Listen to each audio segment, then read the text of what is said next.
Tonight, I'm going to make this very, very brief. Tonight, we have the president and CEO of Capital Metro. And I will simply say that he cut his teeth on Boston's massive above and below ground transit system. Randy Clarke. How y'all doing? Thanks, Phoebe. Appreciate that. I think I've had the opportunity to, I know I spoke with you all over at Schultz Garden one night. I can't wait till this pandemic moves along so we can all go back to normal. Don't let anyone convince anyone, by the way, that there's this new normal. The normal is going to be back to where we're actually all interacting like normal human beings. That's the normal.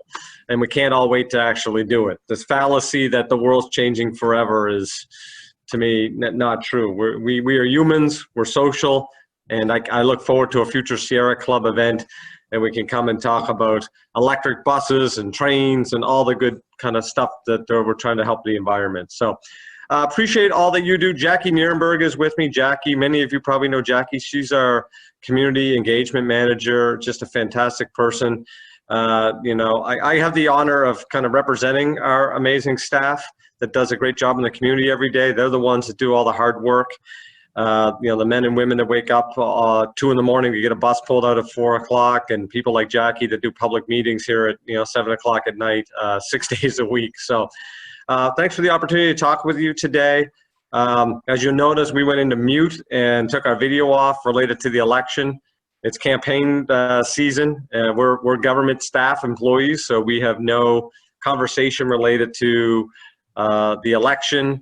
The only thing I'll say is I actually voted early this morning, so I encourage everyone to actually vote. I am allowed saying that, but obviously we're not here to discuss Prop A in any way. We're here to discuss Project Connect itself, so kind of the technical pieces.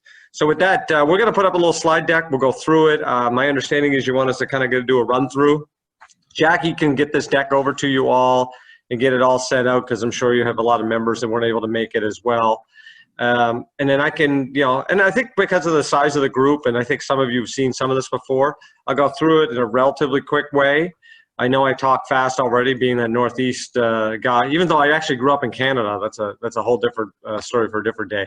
So really far up Northeast. And that way I can handle any maybe technical questions or just thoughts or ideas that you all have. So with that, we'll roll right into the first slide. And the first slide is kind of an idea of the system plan. So many people have seen our beautiful map. Looks like a really cool Boston.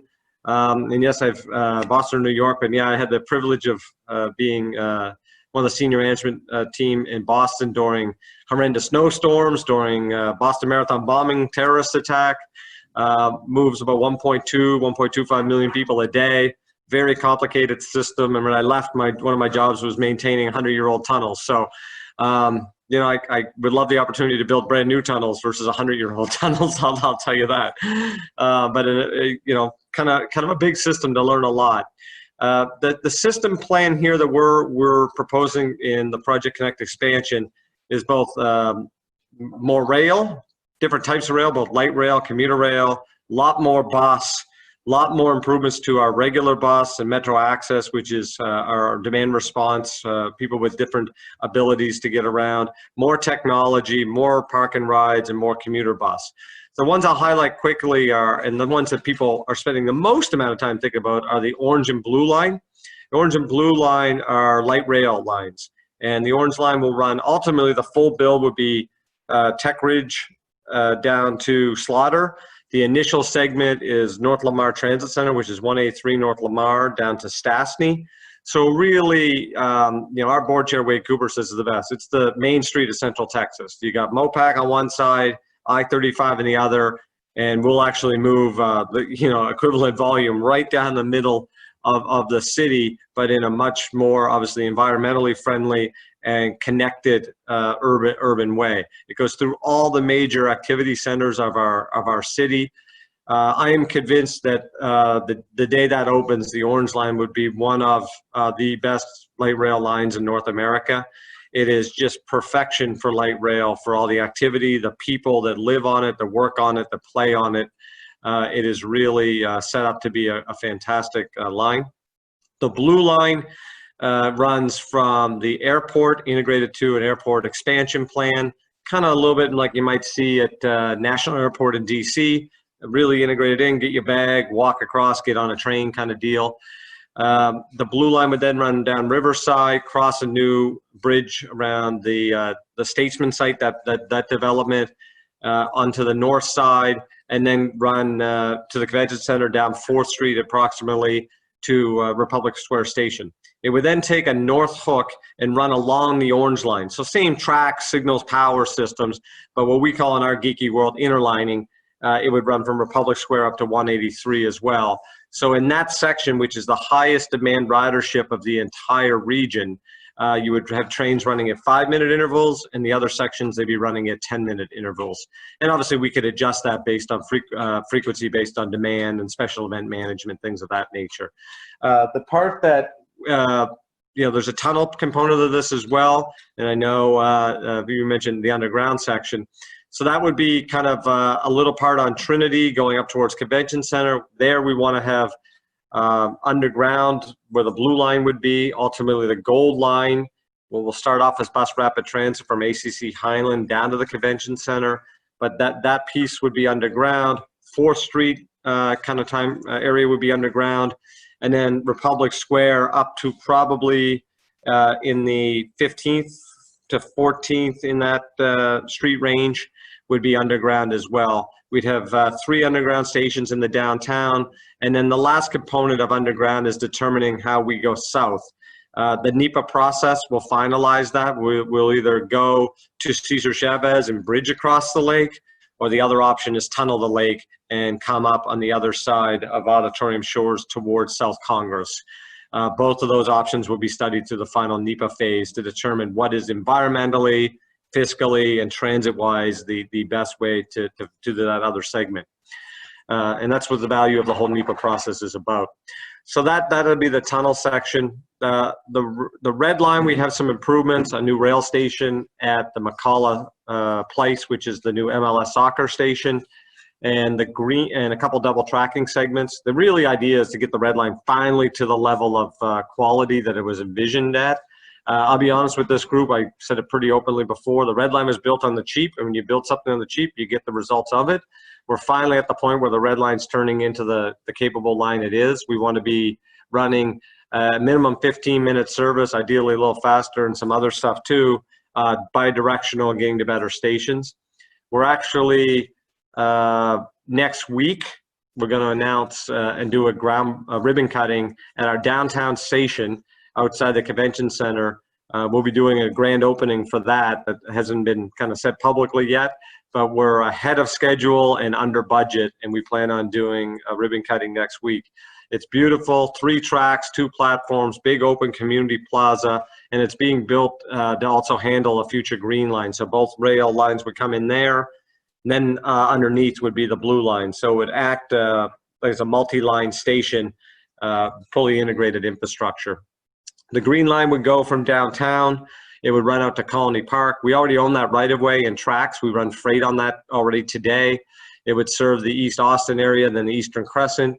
The idea is eventually get that to Manor and Elgin as well. Really kind of help reduce single occupancy vehicle, have better land use around those transit stations, really help with some economic development and equity concerns for sure along the entire east side and through, again, Eastern Crescent through almost all the way to Manor. Metro Express, before COVID hit, we were busting at the seams, especially in the Northwest.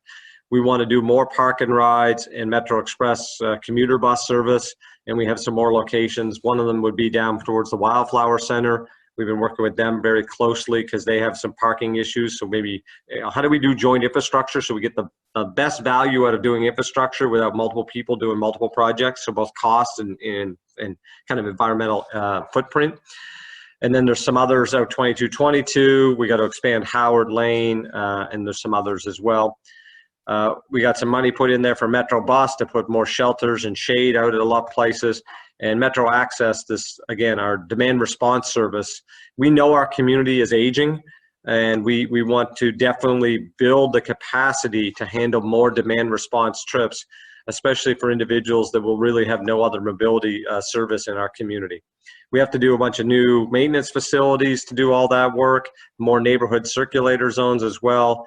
And I know something that the Sierra Club is excited about, everything we're doing is an all-electric fleet. So we actually have 12 electric vehicles right now. They're running out in service.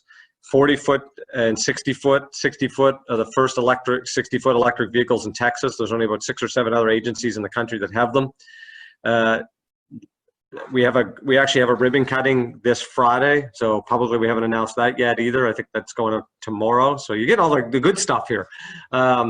We are opening our electric bus charge yard at our North Operations facility. But just under 2 years when I got here, we had an old CERTA warehouse. It was kind of condemned old building. We knocked that down, remediated everything, put in all new underlying infrastructure, purpose-built electric bus charge facility. Phase 1 is now done. It's kind of rows of electric charge stations for all of our buses. The second phase will then be a canopy, solar, and overhead charging, and it fits up to, I think it's 130 electric buses in that area when we're all done. But we are 100% committed to going green in the whole fleet. And these vehicles are actually performing even better than we expected. So they're incredibly quiet and incredibly good for the environment compared to diesel buses, obviously. And that also includes environmental kind of equity, which is a really important point. A lot of neighborhoods that have a lot of bus service and trucks and things like that going through them, it's the air quality and the particular matter in air quality that leads to higher asthma rates and other health issues. And the electric bus element will really help with that as well. So I took a fair amount of time on that slide because really that is the most big element of the plan, and I wanted to really kind of go through it a little bit detail. So Jackie, we'll probably go through the next ones a little easier. This is quickly the orange line, as again said, all the activity centers. Most of you are familiar with it. It's really the spine of how we could build a much better transit system for the whole community. Next one, Jackie, I think is the blue. Here's the blue line. Again, the part from Republic Square to North Lamar, what we call interlining. So the stations, and what really are kind of cool, you'll see for any Trivia Pursuit fans out there, you'll see these little pies. And around transit systems around the world, everyone usually has a symbol that kind of represents a station with multiple lines coming together. So we actually scoured all over the world what one we wanted to kind of come up with and use. And we kind of took a version of Mexico City and made a version for us. And we really like them, and most people that have responded to them very well, but it shows you all the different lines coming together and gives the sense of what transit's about. Transit's not supposed to be door to door. That's called livery service, right?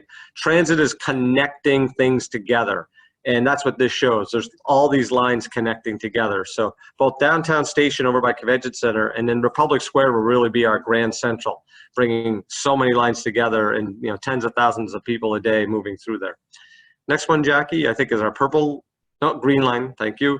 So as I mentioned, the green line, out Pleasant Valley, Springdale, 183, Loyola, and then Colony Park, and try to really integrate into the master plan of Colony Park. From there, we'd work it into Manor and Elgin. And again, we already own that right of way. The next one is the purple lines. These are our bus rapid transit lines, very similar to the 801 that some people might use today, or the 803, our best bus service, the most frequent.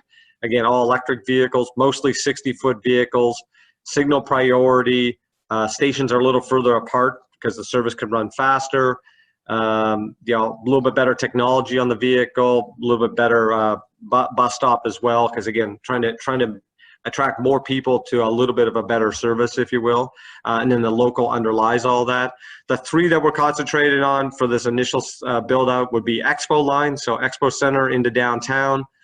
The next one is Pleasant Valley, so all the way from Goodnight Ranch up to Miller, and or Mueller. I'm still 2.5 years in. I never know what to really say on some of these. And then the third one is Manchaca, or there's so many versions of Manchaca that no matter what I say, I apparently still get wrong. That's the third one, and then also South Lamar all the way down to Oak Hill to do the extension of the 803. So those three lines are the part that we will be building out here for the BRT side. Next one, Jackie. here is the initial investment sequence. So what's really important here is the City Council and Cap Metro Board, they actually had 9 joint meetings. And everything's super transparent, everything's on the website, it was a very open process. And one of the things that was really important is, how do we have a schedule, right? We gotta make sure we have a schedule. You can't just say, hey community, give us a bunch of money and we'll figure this thing out later. And so it's an integrated financial model between Cap Metro funding, city funding, and federal funding, and how to take that money, spread out the cash flow to build the projects as effectively and efficiently as possible, and how to actually do all this work. And so in the kind of quote unquote contract with voters, it actually has this schedule. And so if the voters decide that they want to move this thing forward, November 4th, our team, we are like, this is our schedule to deliver that program. And so obviously light rail lines, we're looking at 8 to the 9 year range, because we got to wrap up our NEPA process, and then it's the final design, procurement, construction, commissioning. Red line stuff, we're already starting to actually work on design of the double tracking in McCalla Station. So we're already off to the races on that a little bit. Green line, we've done some early work, but because again, cash flow and demand and ridership demand, that would be the last component. The bus rapid transit, the Expo line in Pleasant Valley, we're already in the second phase of federal approval. We got a notice of project development approval in August by the Federal Transit Administration. So now, regardless of the administration, the way it works, when the FTA produces its fiscal budget for next year, those 2 projects will be included. So now we'll be eligible for grant possibility next summer. So we work very hard to get those in the queue, working with our federal partners. So if you do hear people say that the federal stuff isn't guaranteed, I don't know how to answer that, except that the facts are that there's a process. You hit all the diligence, you get the funding. There isn't like it's not a subjective thing like someone calls and says you get the money, you don't. It's a process, and it's done through a risk mitigation and NEPA and financial models and all that. And we're about halfway through on those 2 lines, so the team has done well on that. Gold line will start advancing as well. And then Metro Express Park and Ride, the pandemic stuff has probably changed our trajectory on that, maybe just a tweak based on some of the commuter demand. But again, we'll start working with our partner at CTRMA on some of those things. And we're already working on some of the customer technology. A big component that all the policymakers wanted to work towards was, how do we do transit supportive investments? And these are things like anti-displacement strategies. So in the cash model, we were able to come up with $300 million, which is by far the largest, I would call it social equity, anti-displacement funding in the history of any transit referendum in the United States. Portland, which is most people consider the progressive capital of America, is doing a big referendum this cycle as well. And I think they are about half of what we are doing, just under half. And then when LA did theirs, I think they were at 50 million. So this is really designed to do it correctly from the get-go and not retroactively try to have to figure it out. So this will help with things like affordable housing, maybe renovating of senior housing or renovating of affordable housing, housing vouchers. That will ultimately be done through this equity scorecard that various city departments, council, and others will be working through. But this model makes it so when we build transit, let's not build transit for just people like Randy Clarke that love transit and know it's good for our community, but let's make sure that the people that truly need transit, it's there for them as well. Next one, Jackie. Here's the initial investment package. A lot of people are out there talking about taxes. I'm happy to answer any technical components if you have about it. I'm not going to get into the debate of whether it's good or bad or indifferent. That's for everyone to decide. But I will tell you factually, here's where the taxes are. The city component would be what's called a tax rate election. It'd be 8.75 cents. It would be a total of 4% on your overall tax bill.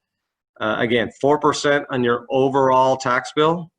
There's signs everywhere saying whatever. I just factually, I want to make sure everyone walks away knowing that part. Here are some home values and what it would be annually and monthly. And then the top graphic here is actually what's on the City of Austin website, on Proposition A website. And all it's trying to do is give context to the size of what this property tax component would be compared to the other components that people pay property tax. So most people, I do think there is some serious confusion in the community regarding property tax. I think there's a lot of people that think the property tax is actually just the city of Austin. They are very unaware that the major part of your property tax is actually school. And then there's the county and central health and ACC. And this is just to give a context of the size and components and makeup of the overall taxes. Next one, Jackie. This will all be done through what's called the Austin Transit Partnership, kind of a political partnership approach here. Lots of people have been very clear. They want this to be done in a more independent, kind of cut through the bureaucracy of, if you will, City Council and Cap Metro to some extent, and have a group of people that are only focused on design and construction delivery of the projects. This is not a policy board. Transit policy is done by Cap Metro. Other city policy stuff is done, housing and land use is done by the city. This was, how do you have a small group of people that are gonna say, good, the community voted, and how do we hold people like Randy Clarke and a group of people accountable to deliver on that schedule and those budgets to get these projects done? So again, now policy, design, and construction oversight. So the idea is it will be the funding comes together, that board will have a 5-member board, 1 from City Council, 1 from Cap Metro, 3 community experts, 1 that's in finance, financial acumen, 1 that's construction engineering, architecture, kind of, someone that's built stuff or understands building of significant infrastructure, and 1 that's into community planning, environmental planning, sustainable planning, with a lot of community engagement focus, because again, we want to make sure the public at large, we're building, this is the community system we have the privilege of operating and now hopefully building more of. So the idea here is it all comes together. This board helps oversee staff to do contracts to do it. It's independent governance and finances, integrated staff integration. And then at the end of it, Cap Metro then adds these new services to its operating network and obviously operates the whole system as one entity. We don't want to have, this train you need this pass and this one you need that. It's all obviously one integrated transit system. Next one, Jackie. Here are we'll wrap it up with some quick renderings, and I'm happy to take any thoughts anyone has. So here's a conceptual rendering of light rail. I would say, this could look like Riverside or, South Congress coming up from Stastny or something like that.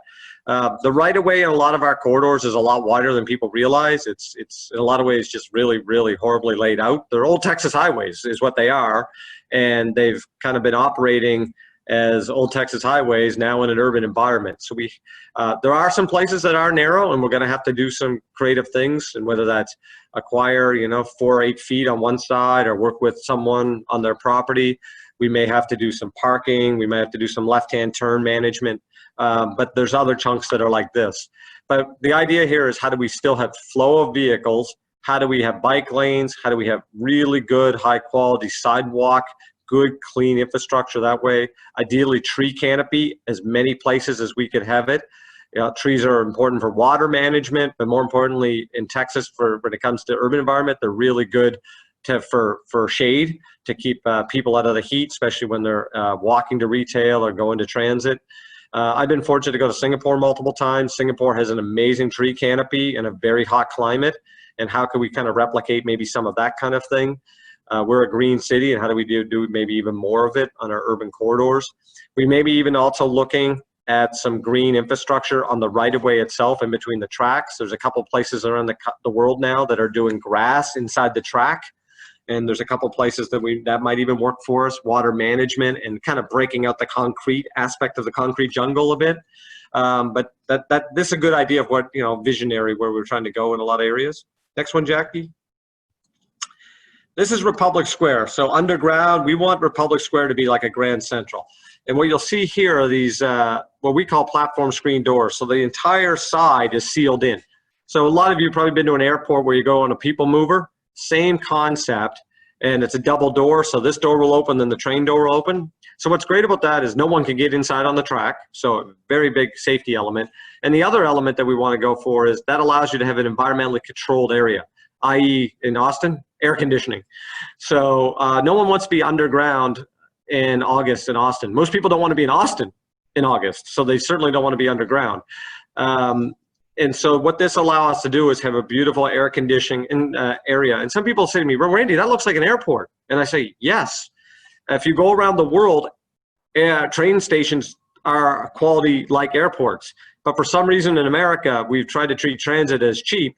And I think there's a lot of historic inequities and social aspects of why that happens. And the demography had people that have been transit dependent versus true community infrastructure. We're going to build stuff that is this community can be proud of, and we want people to interact and be more socially connected. And you know, the best part that I missed the most of a place like Boston and DC where I lived was the social interaction and the inclusive nature of being on transit, where you could be on transit and there's 40 different types of people on a rail car or a bus. And in Austin, we have a lot of people that drive, they go to an office building, they go up and they park their car, they go up an elevator, they come back down, they get in their car and they leave. Bigger cities have a lot more interaction, and they happen a lot at places like this. And I think that's going to help a lot, and as our community becomes more diverse and really coming to being a more inclusive community. But pretend here you go up those stairs and the escalator, and the next picture would be kind of like the second floor concourse, so the closest to the surface. And the idea here is we build this and integrate it with all the development around. So one day the old post office will be redeveloped. The hobby building, the state is going to sell that and redevelop it. There's the site that's just south of Republic Square that the county owned. That's going to be redeveloped. We want all those buildings to be connected to this, just like in a lot of other large cities, so people get a direct access into the rail station, and ideally build a concourse. I wouldn't call it an underground mall, but concourse style where we have retail. Maybe, wouldn't it be great to have like a fairground, but all underground, and we could have live music and, you know, a place where people could meet, and public restrooms and ticketing and, you know, cultural arts and other things like that. And that's what our goal would be in this area. Next one, Jackie. This would be a typical park and ride. We have a lot of these now. The idea is to, you know, add things like electric car charging, electric bikes, probably public restrooms, things of that nature. Next one, I think, is this is the big one. This is like regional transportation centers. So I would think a good example here could be like 183 in North Lamar, where we currently have a park and ride. How do we figure out how to have our rail, bus, local bus? Maybe this could be express bus. It also could be intercity bus, like some people that would take a bus from here, mega bus to say Dallas for, you know, a trip like that. How do we do an integrated more park and ride? How do we think about maybe mixed use development? Maybe that's part of affordable housing, mixed use development with ground floor retail, and how all this would maybe connect to a trail network for biking and community pathways. We could do 2 or 3 or 4 of these in our whole network and bring things closer together. I like to pretend that I actually am some genius and know what I'm doing, but I'll be very honest. We just got to steal the best practices that have been very well done in other places and then make them very Austin. And, you know, this cool thing that Austin has, I've been here 2.5 years. It's a great city. So we don't want to lose the Austin uniqueness, but how do we take that best stuff that we can find and really integrate it to our urban fabric? And that might be it, Jackie. That is excellent. So with that, I'll stop talking because I just, you know, I love this stuff. Some of you have heard me before, so I kind of go pretty fast with that. But Phoebe, I don't know how you'd like to handle it. If you want to do a couple of questions, I'm happy to do that. But if you'd like me to just go away, I'm happy to do that as well. And I appreciate the time talking to y'all. Don't go away. And before you start asking questions, Bruce, I would like to add a couple of important pieces. He can't, but I can talk about Proposition A and B. The Austin Sierra Club easily endorsed both of them. And Proposition A is especially important because it finances this Project Connect, this excellent plan for public transit. Without public transit, we cannot have an equitable society. We won't have adequate transportation for low-income people. Without a public transit system, we will have sprawl and the consequences from conservation. The city will not become more, but become less environmentally friendly. And even those who aren't using it will benefit from the traffic problems that every large city will have, and that an effective public transit really does help to relieve. And so it's very important for us all to vote for that and tell our friends to vote for it. Proposition B is a smaller piece which will finance more bike lanes and walking lanes, those types of issues, including some more safe routes for kids to get to school. And so we also support that. If you need to ask a question on one of those, then I will answer it instead of Randy Clarke. But now go ahead, Bruce, and let's ask him some questions. Thank you, Bob, and thank you, Randy and Jackie.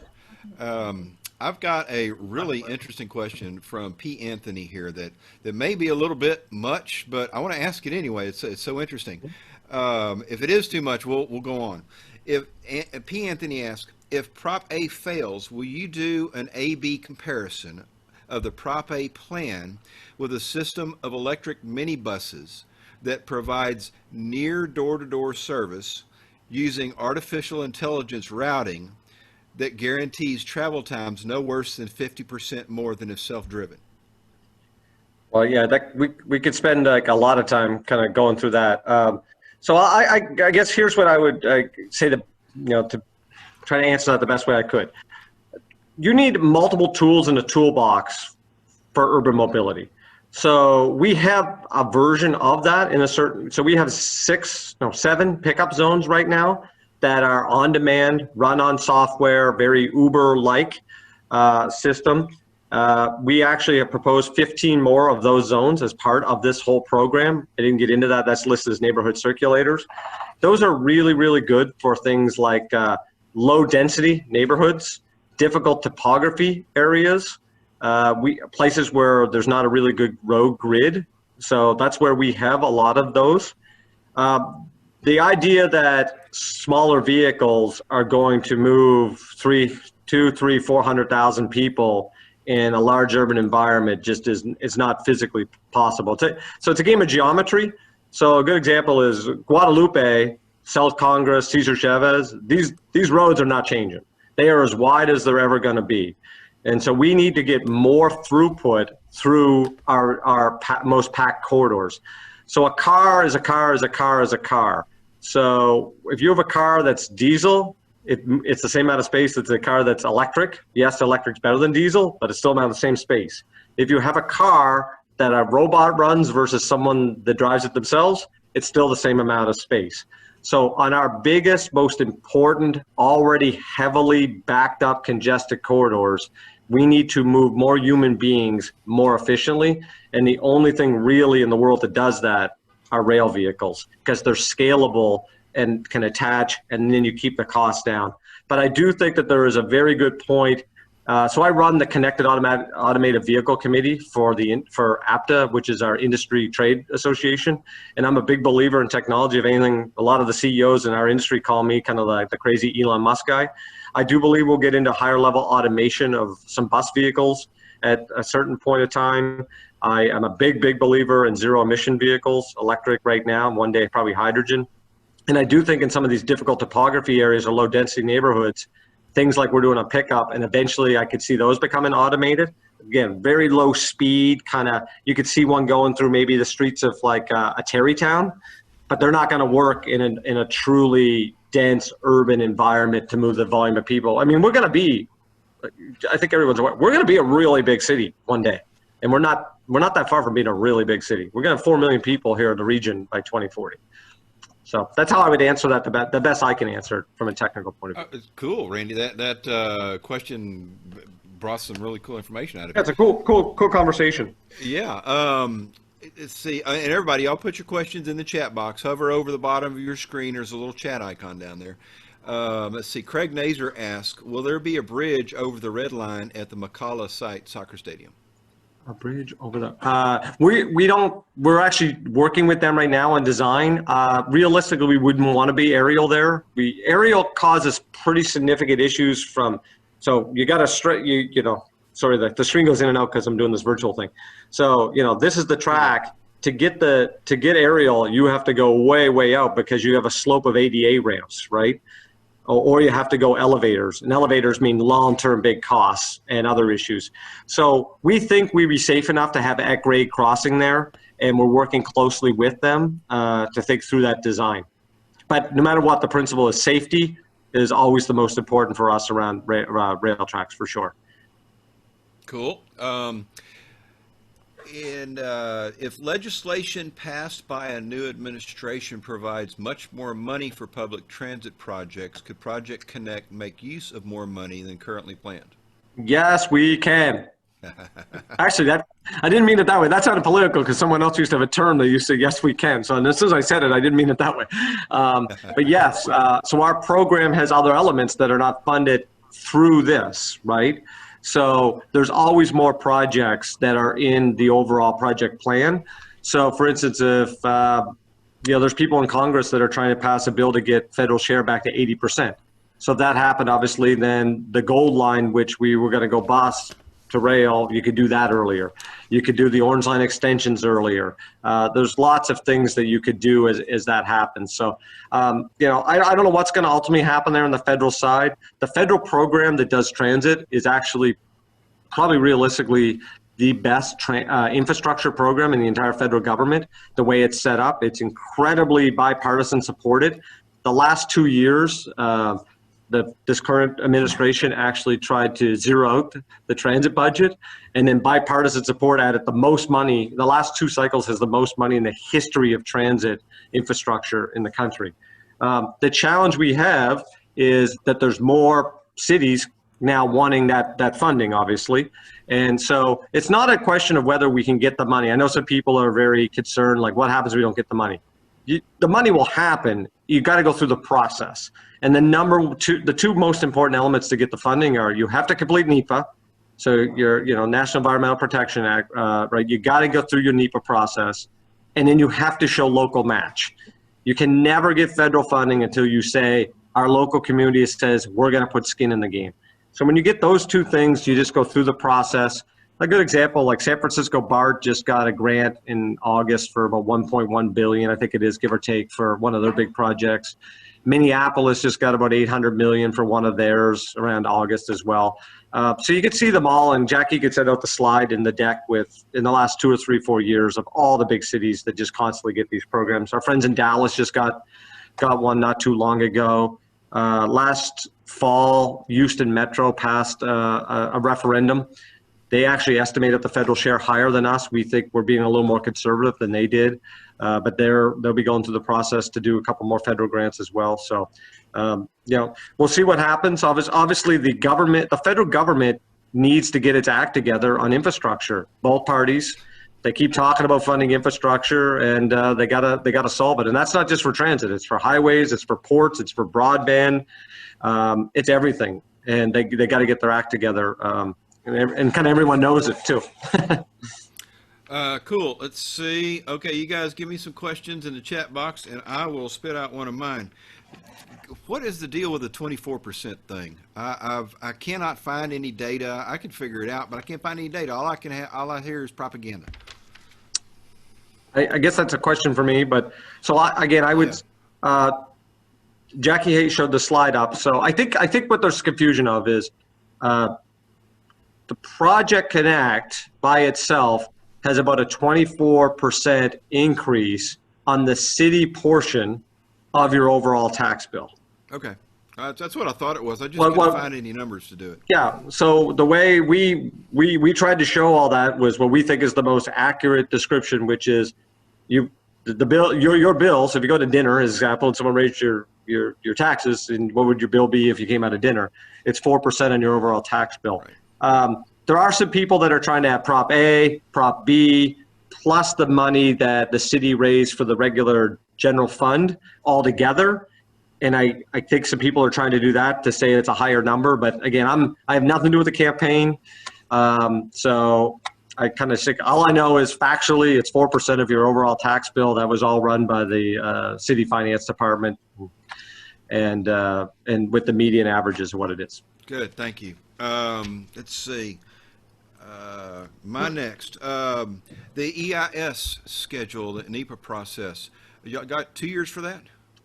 Yeah, so we're already in the process of that, and we have it all budgeted in for the year. The teams are actually on board. We have the consultant already working on that. We think it'll be about a 20 to 24 month cycle. That's what we're giving ourselves. We're going to do everything we can to obviously get that done. If the community decides on November 1st they want these projects done, we're going to say, how do we get the community these projects as efficiently and with the community engagement as best as possible. So that's again on the larger ones. Remember, that's the orange and the blue and the tunnel. Other things don't have the full EIS. Like the red line, as example, is category of exclusion in that world because we already run rail. So that one goes really fast. Some of the bus ones were already in the project development cycle, so those will go a lot faster. So the idea is you kind of go, certain projects will drip, drip, drip, and then the larger, more complicated ones take a little bit longer, obviously. You said the magic word, categorical exclusion. One more note I'd like to add. Under the current laws, as I understand it, the federal government would pay 40%, and there's the possibility, as Randy mentioned, it could go up to 80%. But if we don't pass this Proposition A, it was told in a meeting I went to that it will be very hard to get any of the federal money. So this is a really important election for public transit. If your question is, can you get federal money without the local match? The answer would be no.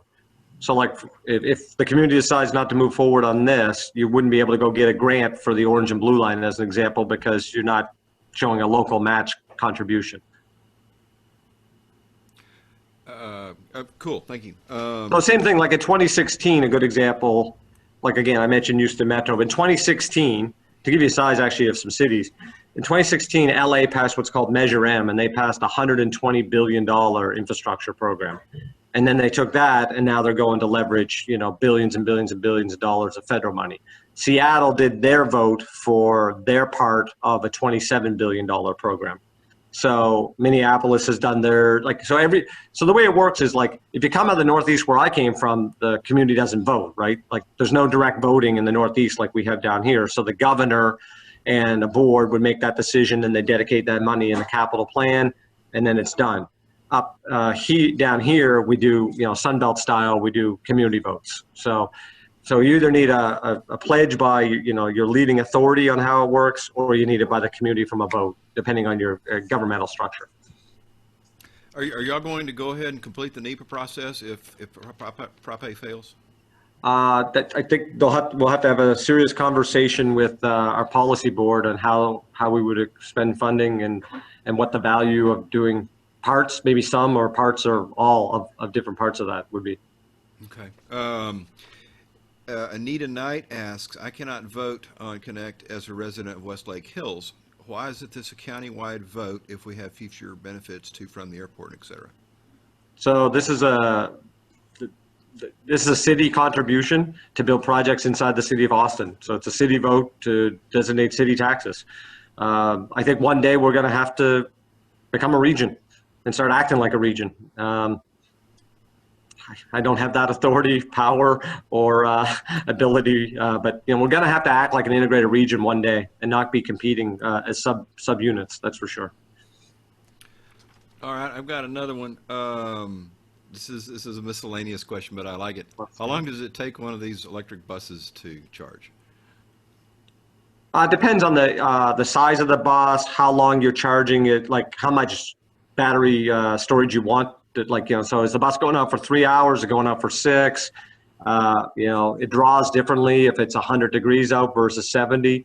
So I don't have the exact time. It's really about the use factor. Hours or just close? Yeah, so I think the other day I saw one of the notes that they charge most of a bus in like 45 minutes. So, these things charge relatively quickly. But there's some of these quick charge. So it's a balance too for your infrastructure. They got these new quick charge systems.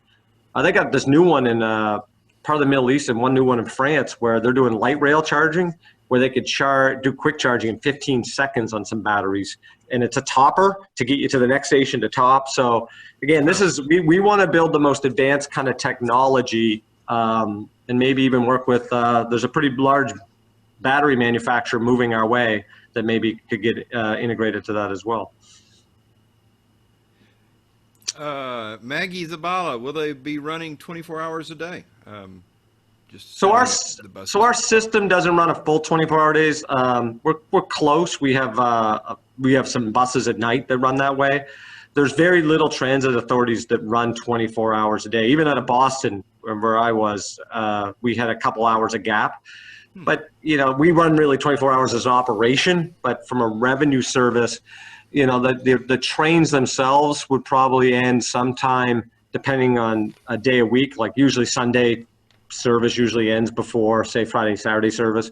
But well, I think our modeling on that one is 1 or 1:30 a.m. on those days, probably 12 a.m. on a Sunday. And then usually operations start, I think in our model, probably around 5 or 5:30 a.m. or probably 5 a.m. I think on that model. But we'll have buses that pull out. We have some buses that start out in the street at 4:30 right now, 4 a.m.